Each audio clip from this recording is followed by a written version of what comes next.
মাননীয় মমতা ব্যানার্জি, আপনি শুধু বারবার বলছেন সুপ্রিম কোর্ট চাকরি বাতিল করেছে, সিপিএম চাকরি বাতিল করেছে, বিজেপি চাকরি বাতিল করেছে। কিন্তু একটা কথা মনে রাখবেন, সুপ্রিম কোর্টের কেউ ওরা শত্রু ছিল না। ওই 26,000 মাস্টার সুপ্রিম কোর্টকে চাকরিটা বাতিল করতে বাধ্য হতে হয়েছে।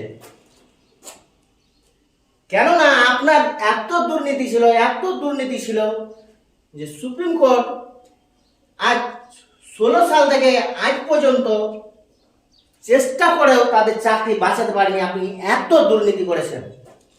আপনি তো দর্শকের সামনে একবার বলছেন না যে আমাদের ভুল ছিল, আমাদের দুর্নীতি ছিল, আমি যতজনকে দায়িত্ব দিয়েছিলাম সবাই চোর ছিল। এগুলো একবার বলুন, তবে তো শুনে ভালো লাগবে। সুপ্রিম কোর্ট চাকরি বাতিল করে, সুপ্রিম কোর্টের কি ওদের শত্রু ছিল? ওরা শত্রু ছিল না। কি করবে সুপ্রিম কোর্ট? সুপ্রিম কোর্ট কি রায়টা একাই দিয়েছে? আপনার উকিল ছিল, মাস্টারদের উকিল ছিল,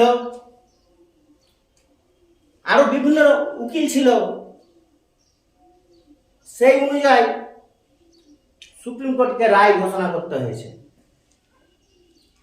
আর যদি এই দুর্নীতিটা আপনার না থাকতো, ঠিকঠাক ওরা চাকরি করতো, কোনো টেনশন থাকতো না।